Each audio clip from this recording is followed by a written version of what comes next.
ચાલો આજે જંગલોની એક અદ્ભુત અને ખરેખર ખૂબ જ વૈવિધ્યસભર દુનિયાની સફર કરીએ. જુઓ, પૃથ્વી પર તો ઠેર ઠેર જંગલો આવેલા છે, પણ શું એ બધા એક સરખા હોય છે? પણ ક્યારે એવો વિચાર આવ્યો છે કે બધા જ જંગલો એક સરખા કેમ નથી હોતા? મતલબ કેટલાક તો એટલા ગાઢ અને લીલાછમ હોય છે અને બીજા સાવ સૂકા અને કાંટાળા. બસ આ જ સવાલનો જવાબ શોધવા આપણે નીકળ્યા છીએ. અને આ સવાલનો જે જવાબ છે ને, એ હવામાન અને વરસાદમાં છુપાયેલો છે. તો થઈ જાઓ તૈયાર, કારણ કે આપણે દુનિયાભરના જંગલોની એક રોમાંચક સફર પર નીકળી રહ્યા છીએ. સારું, તો આપણી સફરની શરૂઆત કરીએ એવી જગ્યાઓથી જ્યાં વરસાદ જાણે અટકવાનું નામ જ નથી લેતો, જ્યાં જીવનથી ભરપૂર એકદમ ગાઢ લીલા જંગલો આવેલા છે. તો આ છે ઉષ્ણકટિબંધીય વરસાદી જંગલો. અહીંનું હવામાન કેવું? બસ ગરમી અને પુષ્કળ વરસાદ. અને આ જ કારણ છે કે અહીંના વૃક્ષોને પાંદડા ખેરવાની જરૂર જ નથી પડતી. એટલે જ તો આ જંગલો બારેમાસ ગાઢ અને લીલાછમ રહે છે, જાણે પૃથ્વી પર કોઈએ લીલી ચાદર પાથરી દીધી હોય. અને આનું સૌથી મોટું અને જાણીતું ઉદાહરણ કયું હોઈ શકે?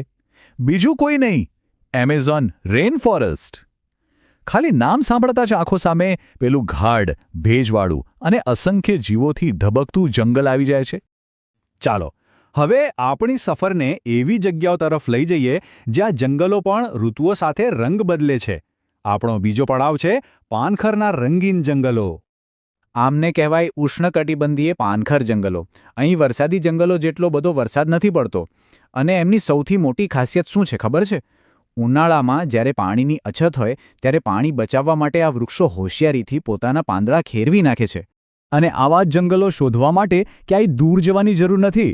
આપણા ભારતમાં જ મધ્યપ્રદેશ અને ગુજરાતના ઘણા વિસ્તારોમાં આવા પાનખર જંગલો આવેલા છે, જે દરેક ઋતુમાં એક નવો જ દેખાવ ધારણ કરે છે.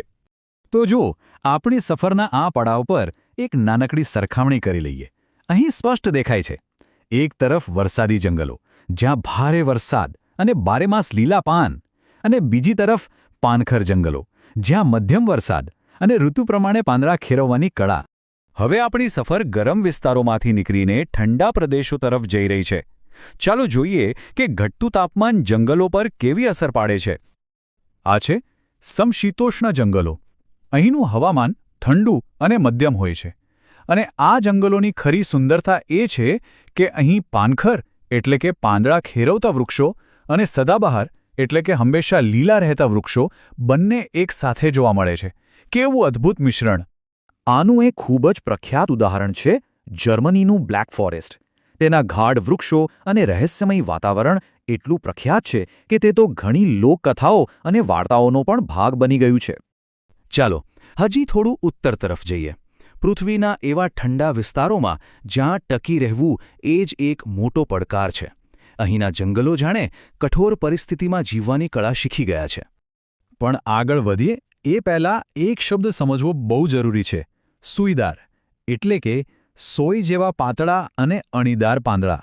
આ ખાસ આકાર જ આ વૃક્ષો માટે ઠંડી અને બરફ સામેનું એક રક્ષણ કવચ છે.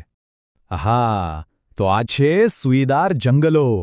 એને ટાઇગા પણ કહેવાય છે. અહીં એટલી સખત ઠંડી હોય છે ને કે એમાં ખાલી ચીડ અને દેવદાર જેવા સૂઈદાર વૃક્ષો જ ટકી શકે. અને એમનો જે શંકુ જેવો આકાર છે ને, એ પણ કોઈ કારણ વગર નથી. એનાથી શું થાય કે બધો બરફ સટાસટ નીચે સરકી જાય.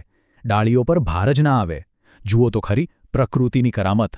અને આ જંગલોનું સૌથી મોટું ઉદાહરણ છે ટાઇગા પોતે. ઉત્તર ગોળાર્ધમાં કેનેડા, રશિયા અને સ્કેન્ડિનેવિયામાં ફેલાયેલો આ એક એટલો વિશાળ હરિયાળો પટ્ટો છે કે પૃથ્વી પરનો સૌથી મોટો જમીની બાયોમ ગણાય છે. સારું, તો હવે આપણી સફરના છેલ્લા પડાવ પર છીએ. આપણે બર્ફીલા પ્રદેશોથી સાવ ઉલટું સૂકા અને તપતા વિસ્તારોમાં જઈશું. અહીં જંગલો માટે પાણીનું એક એક ટીપું કિંમતી છે.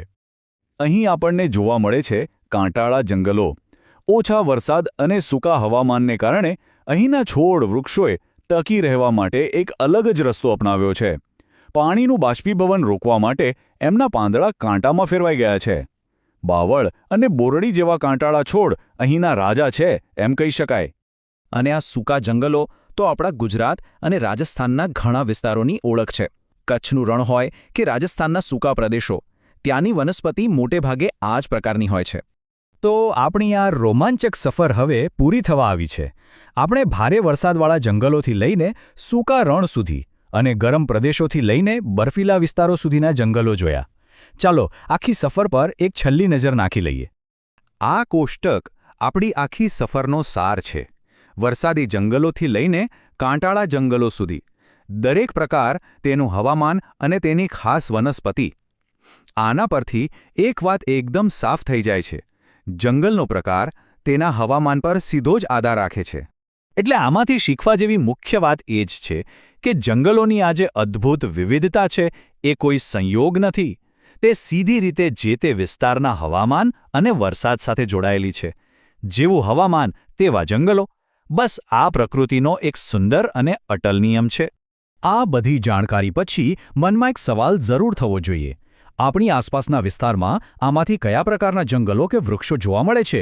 આસપાસ નજર ફેરવીને આ સવાલનો જવાબ શોધવાનો પ્રયત્ન કરવો ખરેખર રસપ્રદ રહેશે.